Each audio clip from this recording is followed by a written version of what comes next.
यदि हम हाथ पे हाथ रखकर अच्छे समय का इंतज़ार कर रहे हैं तो यकीन मानिए अच्छा समय भी टांग पर टांग रखकर आपकी मेहनत का इंतज़ार कर रहा है। नमस्कार, ओम शांति। बहुत बहुत स्वागत है एक बार फिर आपका एक गहन विषय को सरलता से समझने के लिए।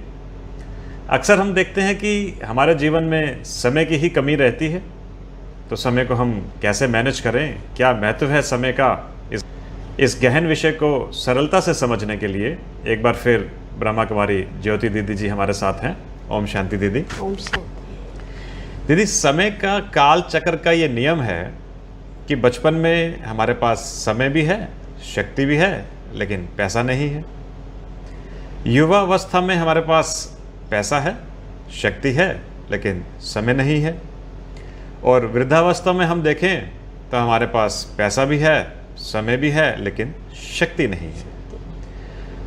तो काल चक्र के इस नियम में हम देखते हैं कि हम हर समय किसी न किसी अभाव में रहते हैं। और समय आजकल एक चीज़ ऐसी है जो खरीदी तो जा नहीं सकती, सभी के पास वो निश्चित दिन के 24 घंटे ही हैं। तो कैसे इस 24 घंटे में हम अपने इफ़ेक्टिव टाइम को मैनेज करें दीदी, ये आप थोड़ा सा बताएं।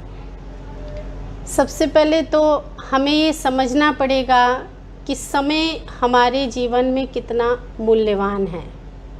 मेरे जीवन में समय का क्या महत्व है, समय की वैल्यू को समझना है। राइट। जब तक हमें समय की वैल्यू का पता नहीं होगा तब तक हम उस चीज़ को सही समय पर और सही रीति यूज़ नहीं कर सकते। ठीक। जिस तरह से हम धन की वैल्यू को समझते हैं कि हमारे पास अगर पॉकेट में जितनी मनी है और उसका हमें मूल्य पता है तो हम उसी अनुसार उसको खर्चेंगे।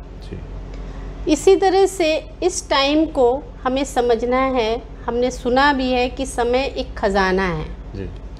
समय को हम कहते हैं टाइम इज़ मनी। राइट। तो उसी रीति से जैसे हम मनी को कितना बचा के रखते हैं, संभालते भी हैं, इसी रीति से हमें समय के मूल्य को समझना है। और आज हमें ये सारी बातें पता हैं कि समय हमारे लिए मूल्यवान है, लेकिन फिर भी हम उसको सही टाइम पर सही जगह यूज़ नहीं कर पाते। उसका कारण है कि हम अपने समय को इतना महत्व नहीं देते। ठीक। जीवन के अंदर जैसे बचपन में हम सुनते थे कि अगर इस जीवन में स्टूडेंट लाइफ में हम पढ़ाई कर लेंगे, उस पर ध्यान देंगे और उस समय को सही रीति यूज़ करेंगे तो सारी लाइफ हम ऐश करेंगे। हाँ जी। सुख से जीवन व्यतीत करेंगे और सब हमारे पीछे पीछे आएंगे। लेकिन अभी हमने स्टूडेंट लाइफ में अगर समय के मूल्य को नहीं समझा तो हमें लोगों के पीछे पीछे भागना पड़ेगा। तो अगर हम समय को सही रीति यूज़ करना चाहते हैं तो हम अपनी सुबह से रात तक की दिनचर्या को मैनेज करके रखें और हर एक चीज़ के लिए अपने टाइम को सेट करके रखें। अगर हम अपने टाइम को सेट रखेंगे और दूसरी चीज़ है अर्ली मॉर्निंग हम उठने का एक नेचर बनाएंगे तो हमें ज़्यादा से ज़्यादा समय मिलेगा और एक मैनेज होने के कारण, डेली डायरी होने के कारण हम सही टाइम पर हर कार्य पूरा कर सकेंगे। लेकिन ये अर्ली मॉर्निंग उठना तो सबके लिए सबसे टफ काम यही होता है जी। इसको कैसे मैनेज करें? बिल्कुल सही आपने कहा। आज के टाइम पर आज हमारा जो साइकिल है वो बिल्कुल चेंज हो गया है। अर्ली मॉर्निंग हम तब उठ सकते हैं जब हम जल्दी सोएंगे, अर्ली टू बेड। राइट।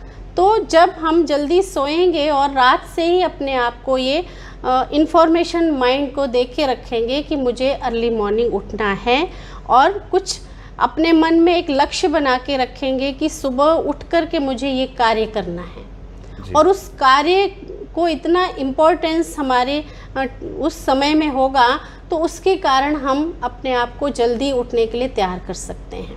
और उसके लिए हम अपने आप को, मन को एक तैयारी के साथ सोएंगे कि सुबह उठ कर के मुझे ये कार्य करना है और हमें जल्दी उठना है। उसके लिए रात को हम अपना सारा मैनेज करके, और जैसे कि हम कहेंगे कि 10 बजे तक सो जाना चाहिए। अच्छा। सुबह जल्दी उठने के लिए, और कोई ना कोई ऐसी थॉट अपने मन को देख कर रखना है जिसके लिए हम जल्दी अपने आप को उठा सकें। तो यानी अगले दिन की शुरुआत हम पिछले दिन की रात से ही करें और रात को ही संकल्प देकर रखें स्वयं को कि मुझे सुबह जल्दी उठना है। और दूसरा, उसके लिए थोड़ा भोजन पर भी हमें अटेंशन देना पड़ता है कि हमारी जो रात की डाइट है वो ज़्यादा भारी ना हो, हल्की डाइट हो। और थॉट पर भी हमें ध्यान देना पड़ता है, अच्छी पॉजिटिव थॉट के साथ सोएं। अच्छा, एक और मुझे अच्छी लाइन याद आ रही है कि क्या करना है ये तय करने में समय ना लगाएं, वरना समय तय कर लेगा कि आपका क्या करना है। बिल्कुल। तो इसका हम क्या मीनिंग समझें कि समय तय कर लेगा कि आपका क्या करना है, इसको जीवन में कैसे धारण करें? ये बिल्कुल सही बात है कि अगर हमने समय पर अपने टाइम को सही यूज़ नहीं किया तो पूरी लाइफ हमें उसकी भुगतान करनी पड़ती है जी। और अगर हम टाइम पर अपने समय को सही रीति यूज़ करते हैं तो जीवन भर उसका हम एक एग्ज़ाम्पल बन जाते हैं। लोग हमें देखते हैं कि आपने ऐसा क्या किया अपनी लाइफ के अंदर जो आज आप अपने जीवन में इतना सफल हैं, इतना संपन्न हैं और इतना पीसफुल हैं। तो उसके लिए हमें अपने आप को एक पॉजिटिव दिशा में अपने समय को लगाना है, अपनी सोच को पॉजिटिविटी में लगाना है। जब समय मेरा इंतज़ार करे, कुछ लोग ऐसे होते हैं जिनका समय इंतज़ार करता है, तो वो लोग हैं जिन्होंने समय का कद्र किया है और समय से पहले अपने हर कार्य को पूरा किया है, उनका समय इंतज़ार करता है। और नहीं तो हर व्यक्ति को समय का इंतज़ार करना पड़ता है कि वक्त आएगा तब हम ये कार्य करेंगे। लेकिन कुछ ऐसे अच्छे व्यक्ति होते हैं, जैसे अगर हम अर्ली मॉर्निंग हमें कहीं जाना है और हम उठ करके जल्दी तैयार होकर पहुंच जाते हैं तो समय मेरा इंतज़ार करता है, ठीक, ना कि हम समय का इंतज़ार करते हैं। और हम ऐसा भी देखते हैं कि जब हम अपना समय से पहले तैयार हो जाते हैं तो हम कई लोगों के लिए सुख देने वाले कार्य भी पूरे करके रखते हैं और वो कार्य पूरे करके हम जाते हैं। तो साथ साथ क्या होता है, एक तो टाइम मैनेज होता है और समय हमारा इंतज़ार करता है, हम नहीं इंतज़ार करते। और तीसरी चीज़ क्या होती है, हमें दुआएं भी साथ साथ मिलती हैं। तो दुआओं के ऊपर मैं एक बात ऐसे समझता हूँ कि हम जब सबको दुआएं दें तो हमें भी दुआएं मिलेंगी और हमारा जीवन भी खुशनुमा बनेगा। तो कुदरत महंगी घड़ी तो भले सबको दे लेकिन मुश्किल घड़ी किसी को ना दे, ऐसा भी कहते हैं। बिल्कुल। तो वो मुश्किल घड़ी हमारे जीवन में ना आए कभी, उसके लिए दुआओं की मैं समझता हूँ बहुत ज़रूरत है। तो किस प्रकार हम समय निकालें कि हम दूसरों के प्रति शुभ भावना शुभकामना रखें, दूसरों को हम दिल से दुआएं दें और वो भी हमारे प्रति दिल से दुआएं निकालें, इसके लिए कैसे हम समय का प्रबंधन करें? उसके लिए हमें क्या करना होगा कि जो टाइम हमें मिला हुआ है जी, जैसे मान लो हम ऑफिस में वर्क कर रहे हैं और टाइम मेरे पास वही है, लेकिन उसी टाइम में से हम हाथों से कार्य कर रहे हैं और मन से हम दूसरों के लिए दुआएं रख सकते हैं। जैसे हमारे ऑफिस में वर्कर्स हैं, इतना कार्य करते हैं, टाइम वही है मेरे पास, उसमें हमें दुआएं भी देनी है और अपना कार्य भी करना है। तो हम जो अपने वर्कर्स के प्रति पॉजिटिव थॉट रखेंगे, शुभकामनाएं रखेंगे, या उन्होंने मेरा छोटा सा भी कार्य किया, एक गिलास पानी भी हमें दिया, उसके बदले हम उन्हें दुआएं दे देंगे।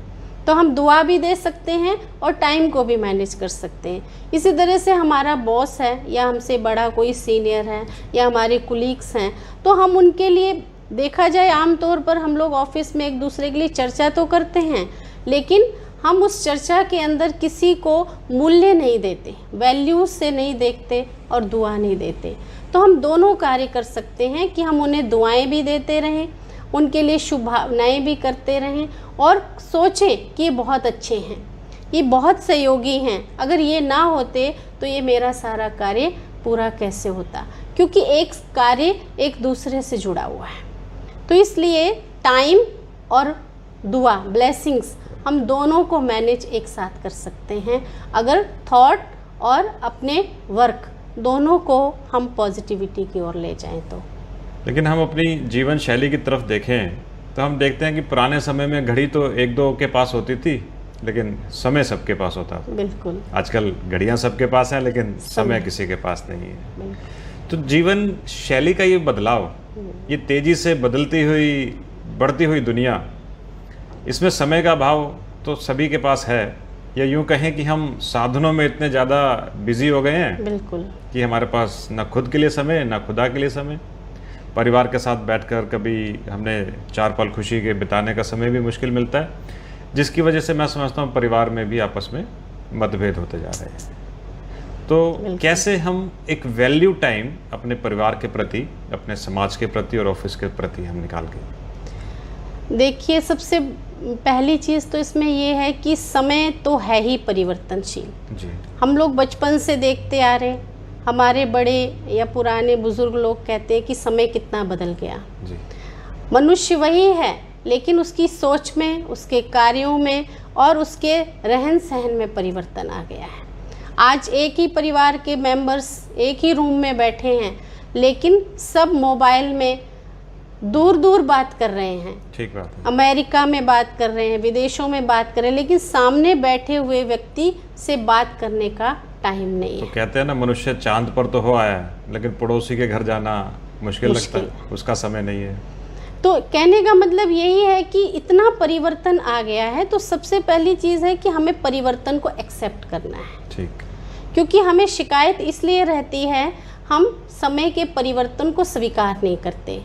और दूसरी चीज़ है कि जो ये साधन हैं, ये जितने भी साधन हैं, ये बहुत ही हम सबको एक दूसरे से दूर करते जा रहे हैं और बहुत ही ज़्यादा हम इनका यूज़ कर रहे हैं।